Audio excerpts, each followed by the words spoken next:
Welcome to Date Audio. Release your wolf.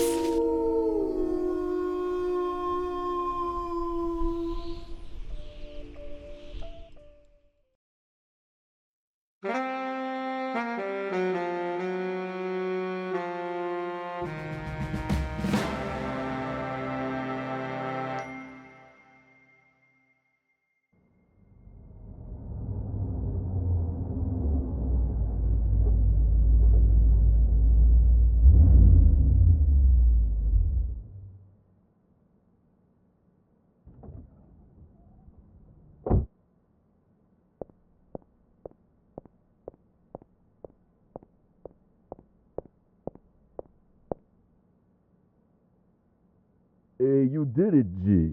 How was your first and hopefully last nap and grab? The unharmed and in one piece, I see. I gather from the cursing and yelling that you didn't gag them before you put the bag over their head. God forbid we have to do this again, but if we do, we should invest in some gags or some sort of knockout gas, huh? Hey, make a note of that.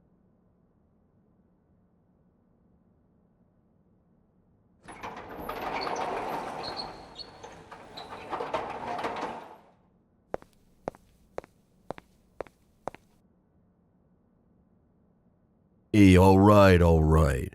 I get that this is very shocking for you, but I'd really appreciate if you could calm down with the insults. Criminals have feelings too. Believe me, I have nothing against you personally, and we're gonna try to make this as painless as... You're not the governor's kid. Giacomo! This is not the governor's kid we were trying to ransom. Who the fuck is this? Excuse me just a second, dog. This right here, Gia. This is the picture I showed you from last week's newspaper. Look at it. Look at it next to the civilian you got tangled up in our business. They look nothing alike. How did you possibly mix them up? Buddy, what is the point of giving you the health plan, including vision, if you're not going to use it? You're going to take the day and you're going to the optometrist. Boss's orders.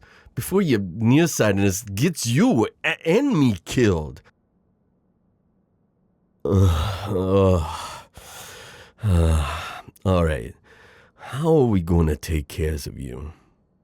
What? No. We're not going to kill you. Jesus. I don't know what sort of Godfather-esque dark romance stuff you've been reading or watching, but organized crime is fairly tidy process nowadays. Making people sleep with the fishes is costly and messy. Me and mine almost exclusively work in money laundering and counterfeiting. Well, this, admittedly, is a bit of a special case. You see, our local governor running for re-election based on his staunch Christian family values? Yeah, the one with the ill-fitting suits. I'm always saying that. The man doesn't know how to dress.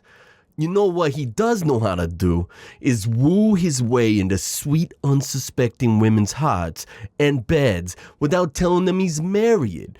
Sweet, unsuspected woman like my widowed Auntie Nina, who thought she was getting a second chance at love and got nothing but an NDA and, frankly, an insulting amount of monies.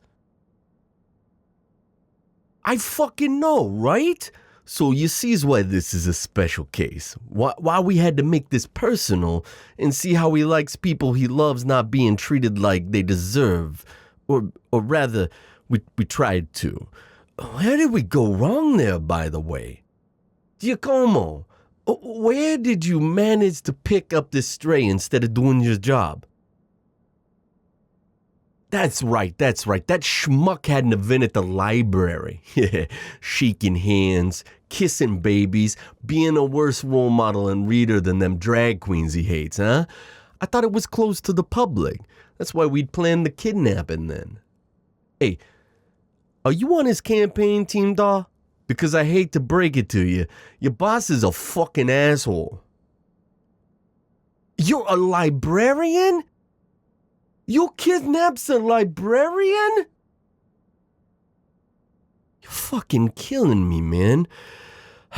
What are you gonna do next? Roll a nurse and kick us down a lower circle of hellfire and brimstone? Do me a favor, huh? Go out and start the car, please, so we can try to get some good karma back.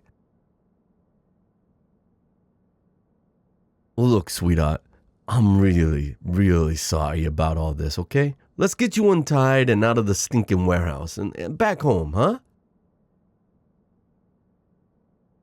Of course we're taking you home, doll. Safe and sound. Look, you suffered enough because of me and my cousin out there, and keeping you quiet the old-fashioned way wouldn't benefit any of us. Like I said, I like my crimes like I like my money, untraceable and unbloodied. Hand to God, sweetheart. Look, besides, I'm a mobster, not a monster. Libraries are an important part of the community, and I appreciate people like you who keep them running as best you can. I might even want to stop by and say hello if that's all right with you. Well, because I think you're interesting. I'll grant you, it's partly because I'd rather you not snitch to the feds, but mostly it's because, I'd like to see you again. In the past 2 hours, you've had a sack thrown over your head, been manhandled into a van, strapped to a chair, and left to stew in fear in the cold, dank warehouse of God knows what. In those 2 hours, you haven't lost your cool or nerve even once. Hey, you didn't cry, beg, or scream. Now you cursed me out and called me words I won't repeat in your polite company. And that a real number on my associative is limping out there is any indicator. I can't say I've met someone like you very often, even in my line of work. You was giving me, a seasoned criminal, terms and conditions. Oh, I like you. All right, doll. I'll buy it, huh? I'm invested. What must I do if I want to come see you at work?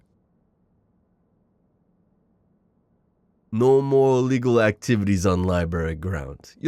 Hey, that's fair enough to ask. What's the second thing?